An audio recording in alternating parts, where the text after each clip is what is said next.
Hey, so there's a lot happening in the last few weeks in the UFO disclosure story. So I'm starting to kind of see a pattern and get a kind of idea of an overall trend and direction that's happening. So I felt compelled to make a video today to go over a couple of these things and just give my perspective on how this is all playing out. So I'm going to throw up some images on the screen here and we'll just kind of roll through this here. All right. Now, first of all, obviously, mid August to now, about the last month, Lou Elizondo came out with his book. He gave interviews on News Nation and Rogan. My last two videos are about his interviews on those shows, and we break them down in those videos. Okay, so obviously Elizondo coming forward is like a move, right? If we're looking at this thing as some kind of chess game between two groups or multiple groups, Elizondo comes forward. Big deal, right? He gets print in the New York Times, although it apparently wasn't too much. He is, being featured now, and his book is out there. It's on the public record now. And the dude was actually legitimately in a UFO study group inside the government. Okay. So Elizondo comes out, but what's happening now? All right. We're going to get to that. I wanted to comment briefly on why, and I've alluded to this in my last two videos about Elizondo, and that is just that I think we always look. We're talking about a government, a military, an intelligence community, a media that has been lying to the public for 80 years about this topic and a million other things, okay, that we could go on and on about. Uh, Nazis coming into the country into high positions, we're never taught that, right? MK Ultra, we never learn about that, right? Who knows what else? So, and this is apparently a huge issue. That's a secret that's guarded very closely, the UFO truth, whatever it is. So I think we have to be prudent and realize I don't think we should just completely 100% trust everything coming out of Lou Elizondo's mouth, even if he's saying it to the best of his knowledge, what his experience is. We still have to take it as that. This is his perspective from his experience. It's not, the law of the land, right? And that, and I got nothing against him, and I think it's great that he's coming out. That he's going to be in a really important part of what I see as being an ongoing piece to this ongoing disclosure process. And the new information I just heard just a few moments ago about who's coming out with the book next, I think is even more significant, and we'll get to that. And I think that if this is being orchestrated behind the scenes, then it seems that they may be doing a good job. I see some good signs potentially, but we always got to be aware, that there are these opposing factions that don't want this to come out, or that are going to allow it to come out, but are going to still suppress the physics behind it all, the technology, the darker truths about the crazy stuff that's been done potentially for the last 80 years. That's going to still be locked up, right? And we may just get a little bit of the truth.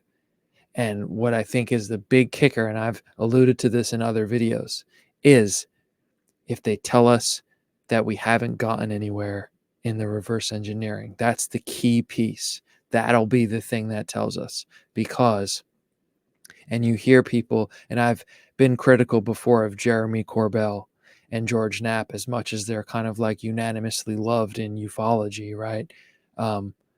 I've seen a lot of red flags, and I've alluded to that in depth in past videos and given my evidence why.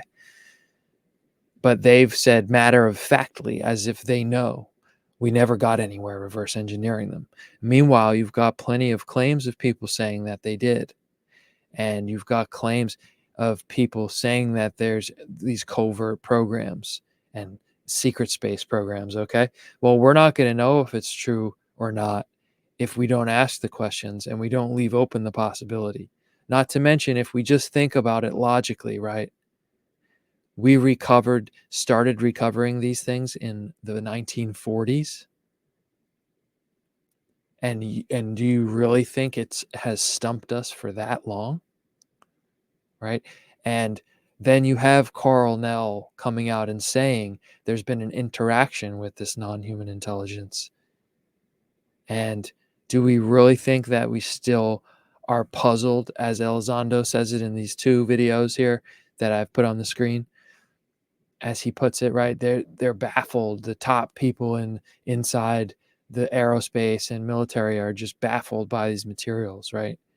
Well, they may be, but they're probably not read in, because I've seen enough evidence that it seems, I mean, look, I'm not going to be able to prove to you anything, just like nobody else can, but it seems there's a lot of smoke and probably a fire to this idea that these deep black programs that got under wraps, they started building the underground bases, they started compartmentalizing things and creating this very layered, very effective system of secrecy that's lasted for 80 years, right? Um, and have developed these programs and the science behind them completely in a classified setting that very few people probably know about. And that's what we really need to get at. That's the key thing, because if we don't get the physics and the technology and the truths right about what elements of our government have done, then we can just continue to be kind of controlled and not really be given access to this potentially just revolutionary knowledge. All right. So, quite a tangent there. All right. Yeah, I'll try to talk less, I guess. Those are the only comments I guess been getting in these videos recently, although the person doesn't respond when they write, you take too much. And then I asked, what do you mean by that? But there was no response. I don't know if he was saying that I take too much information from the uh, things I'm covering, or if I talk too much. But look, it'd be great to have a discussion, but I'm here with a microphone and I'm just sharing um, on these videos my analysis, because look, I don't have anybody else to talk to about this. Okay. Nobody wants to talk about this in my life. Um, so this is where I do it. And I feel compelled to talk on this today, right? Because here's Elizondo going on saying, oh, here's what he said about Roswell. There was 2 crashes and this and that. And okay, I believe that that's what Lou learned about it, but it doesn't stop there. Other people say there's 3 crashes, right? Someone equally in a position in the government, 20 plus years ago, Colonel Corso, wrote a book in 1997 called The Day After Roswell, and he was inside the Pentagon and he was shown the Roswell files, and he says what all the information he got from that. And you have tons of other researchers that have been, trying to uncover the truth about Roswell for many decades now. So we have to be careful. It's nothing against Lou, but we have to be, better critical thinkers and not just go, oh, that's what Elzon said, that's the truth. Wow, right? Like that's the whole story. Because there are things about Roswell. I just have this feeling that there's something about Roswell that's like most have not suspected. And I don't know what it is exactly. I've seen inklings of it.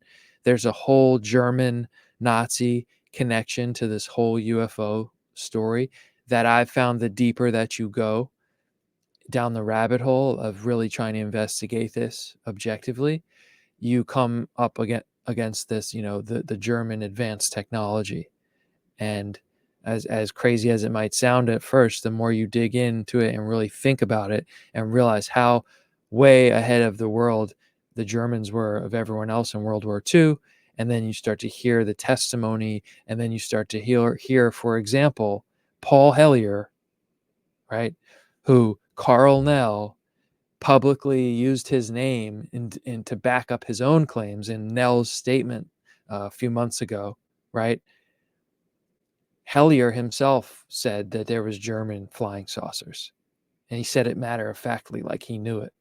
Okay, And then I've seen now from multiple places where it's been claimed that what crashed at Roswell was German. So look, all I'm saying is like, I don't know. But the thing you hear Lou saying again and again is not made by humans, right? Not made by humans. Maybe not, but what's the deeper story, right? Maybe they were, maybe it was. We got to keep asking questions and not just conclude things because, one person tells us something. So let's move along here. Yeah, I know me, I'm just talking so much. There's still a lot more to cover. There's going to be a hearing. There will be a hearing in September this month. That's huge. And props, of course, to Matt Laszlo and Askapol for getting that out of Senator Gillibrand.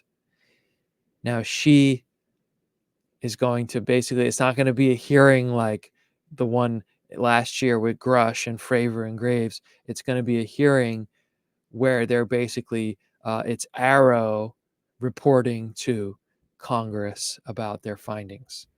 All right. So it's not going to be like that juicy, but it could be interesting. And part of what she said is going to be is they're going to show videos of what's been able to be explained and then show video of what has not been able to be explained. So we'll see how that dog and pony show goes. But maybe it's not all cynical in terms of AARO, because AARO has a new director, right? And it's interesting how this happened at the same time. Elizondo's book comes out. Dr. John Koslowski is named the new director of AARO. Now, judging by the picture, sure, he looks younger than Kirkpatrick. I mean, on the picture, he seems like he's a nice guy. I mean, if we go off of just vibe from pictures, I get a good vibe from him, but I mean, who the hell knows, right? He could be a monster underneath it all. I have no idea. All right, but initial impressions, and he worked at the NSA. All right, which is interesting. He worked at the NSA. Now, that's the key slide there that we need. Actually, I needed to show you. So let me drag it back in. Bear with me a moment here. It's not that one. It's one other one. Here it is. Okay. So Dr. Koslowski, and I'm going to show you. Actually, I heard Michael Salla, UFO researcher, longtime UFO researcher, he had some interesting comments in this video a few days ago, where he was basically saying that he thinks it's a good sign that Koslowski from the NSA, because according to his research, other agencies like the CIA or the Pentagon, other military units in the Pentagon are more aligned towards this more tighter like disclosure and like not allowing disclosure, where he thinks the NSA will be more pro disclosure, say, than the Pentagon, which is interesting to think about. And maybe it's true. Maybe the NSA is more aligned towards a disclosure, but I would reserve judgment on that because, and I've done a whole video about this book that you can find on my channel, Above Black, with Dan Sherman. And this is an interesting book in ufology for the reason that his story is he was recruited into a program that was joint Air Force and NSA. So the implications are that the NSA as an organization, as an agency, has been involved with interaction with non-human intelligence. And his story goes back to the 90s. And he says he was trained in how to communicate telepathically, and he went through this whole weird computer training program where there was like tones and headphones and like things on the computer, and he started moving them with his mind, and then eventually they worked him up to actually be having these communications with gray aliens. And although he didn't see the gray alien, it was through some type of communication electronic system. He was communicating with these aliens, and it was very rudimentary. It was basically just numbers that he was reporting. And he thinks they were basically just figuring out how accurate can they get a human to decode the telepathic communication from the gray aliens. This is his story. And then his story is that when he started realizing that they were giving him coordinates about what he thought were abductions from the Air Force, and I guess the collaboration with the NSA had something to do with the communications aspect. So that's his story, right? He said at that point, then he got out of the program because he didn't want to be participating in what was apparently agreements for abductions. And this goes back to the whole, story, which, to my knowledge, I believe originates with Bill Cooper, who was in the Navy and allegedly a whistleblower. He wrote the book Beyond a Pale Horse, which was like a really early, at least in the modern era. I mean, obviously these books go back way many years, but he claimed he had access to these secret files and that there was a meeting between President Eisenhower and the aliens. Okay, and so this is UFO lore today. Although his great-granddaughter, for what it's worth, Laura Eisenhower, says that this meeting did in fact occur. And I always place some degree of weight on a family member because I do believe, truths can travel within the family and sort of be known to be family stories. But what have you, we have no hard evidence that this occurred, obviously. But is this the kind of stuff that will get rolled out as we get educated on disclosure? Now, we've come a long way from all this here. My point being this connection to the NSA and this idea that this dude, right, who has an NSA background is now running AARO is going to be more pro-disclosure. Well, I hope so. I'm hesitant because of the NSA's apparent involvement in the whole craziness of this whole thing. We'll see. But here's a good sign, right? And that's Jay Stratton making this comment just a few days ago about this dude who's running AARO now. And here's what Jay Stratton said. The good news is I got a text a few weeks ago from a good friend of mine who was part of the UAP task force, John Koslowski. And he said, I just got the AARO job. He's good. He's trustworthy. And hopefully he can carry on my legacy. So this is actually like a bombshell. And props to the channel Post-Disclosure World, where I found this, and none of the other channels that I've seen that cover this stuff have picked up on this yet. This is huge. Why is it huge? Well, because, dude, Jay Stratton was the director of the UAP task force, which was in 2019 to 2021 or 2022, whatever it was. Okay. And there's this whole long link, right? And that was begun by Tom DeLonge getting together with some insiders and pushing it forward. That's a whole nother story. And DeLonge's been talking recently. DeLonge was on the Project Unity YouTube channel just a couple days ago. And his whole story is interesting. In fact, I'm not going to get into it now because I know I talk too much. So I'll make a separate video about Tom DeLonge because his story and what he's saying is very important to this whole story, and we really need to look at it. And I've taken notes on his interviews he's done in the past. He said some very interesting stuff, okay, including that he believes that the craft at Roswell was German made. All right. Anyway, he's a major player in this, behind the scenes, always has been. How relevant is he today? That's another story. But I'll queue up the Tom DeLonge deep dive for another video. Let's stay on this thread of Jay Stratton for a second here. Dude, Jay Stratton, that Koslowski, the new AARO director, is his good friend and is texting him he got the AARO job. All right. Dude, and he was on the UAP task force. If we can conclude one thing, about Jay Stratton and the UAP task force, we can conclude that they were doing a real job at investigating this.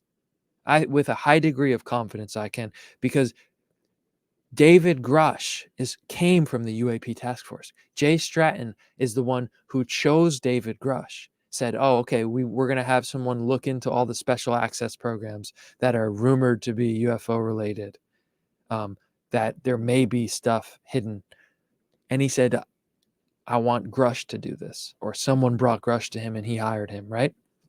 And boom, Grush came out last year with the bombshell. Obviously, that's you know catalyzed this whole process now to where we are now. So you've got now Stratton saying Kozlowski's good. That's huge, right? And you can get more into Jay Stratton. His whole story is very interesting. You can, if you read the book Skinwalkers at the Pentagon, he's Axelrod, the unidentified character in there. He went out to Skinwalker Ranch, and that's what he kind of does now. He's partnered up with what's his name, the scientist who's on the Skinwalker Ranch show. I'm totally blanking on his name right now. Travis. Travis, I forget his last name. Sorry. But they do the show on the History Channel now, right? And that whole aspect, it plays a role in this, the whole Skinwalker Ranch thing. But look, judging on Jay Stratton, and you can watch the few interviews that he's done out there. He's very quiet, but he led the UAP task force, and he seems like a genuine person. And you can read his comments here. This is from last year, right after the hearing. He says, "This is just the beginning. There is considerable progress to be made and work to do in order to understand and address the national security concerns. Please always remember that an informed public is a powerful force and can be wielded to create positive change." I love that comment, right? Because the whole thing is like, the public can't know, because then, it's going to be a threat to ourselves. But he's saying in his comments, the public is a powerful force that can be wielded to create positive change. All right, we will not be commenting further at this time, but no, we remain hard at work behind the scenes. And that's a joint comment from Elizondo and Stratton. So yes, to my point here, right? I think we're seeing a pattern here. Okay, new AARO director who's buddies with Stratton. And what I would venture to hypothesize is the pro-disclosure people inside. Okay, otherwise it would have never produced Grush, of all things. We go back and look at what Grush is saying. He's not just saying UFOs are real. He's saying a lot more. People being killed to keep it secret. It's been going on for a long time, right? There are literally bodies kept in places right now. Elizondo is telling you the same thing. And now he's out. Kozlowski, the hearing's going to happen this month. All right. Interesting to see how he carries himself. What kind of questions are answered? What's he going to say is going to happen? We know he's buddies with Stratton. And now what happens? That I just found out, and I think is just public just as of today. Stratton's coming out with a book. The same publishers from Elizondo's book. I would be probably more interested in Stratton's book, to be honest with you. And I'll probably go read it. Again, nothing against Elizondo. I'm just not personally drawn so much to invest the time to read his book, although I'm sure there's a lot of significant things in there people aren't talking about if you read between the lines on stuff. I tend to get a better vibe from Stratton because he seems to be more about the public being informed.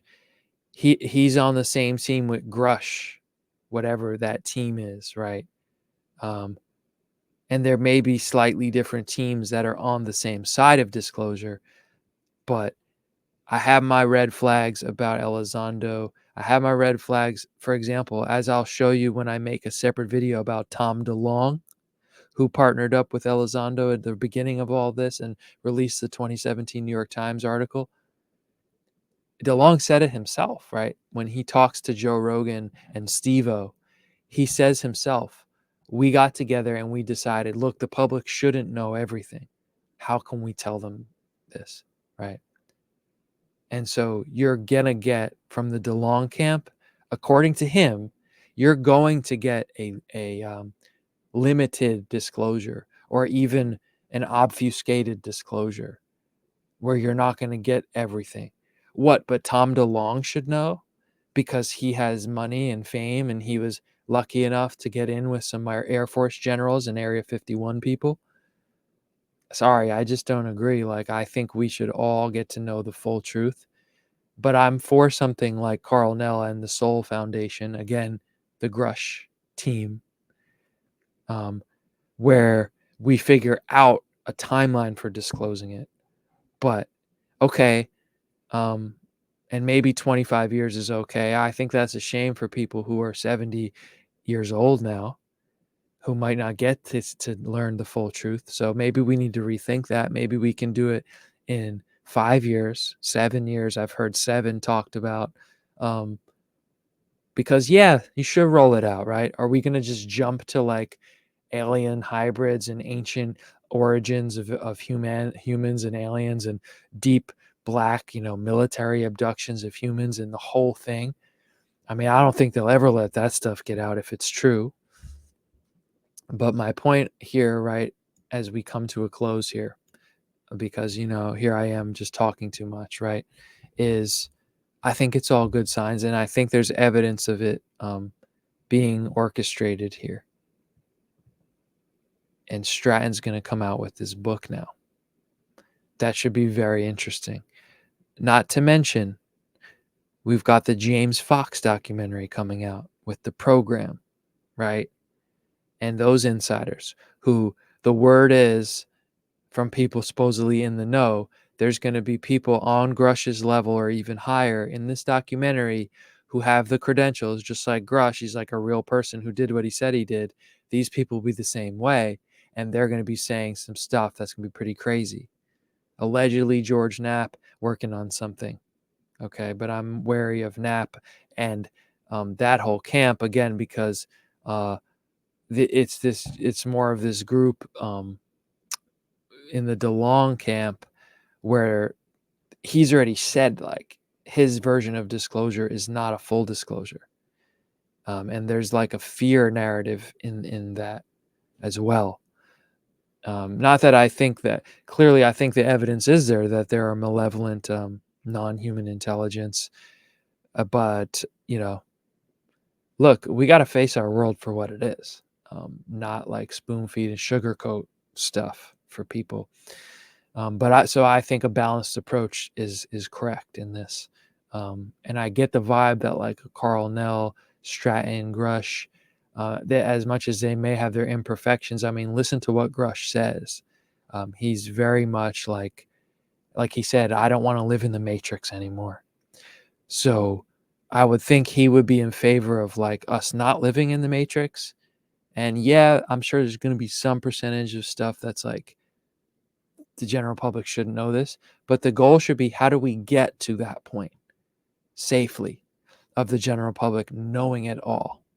Because that's the kind of world I think we really got to live in, man. It's like, do you really think that small groups of powerful people should get to know stuff about our reality that's confirmed and we shouldn't?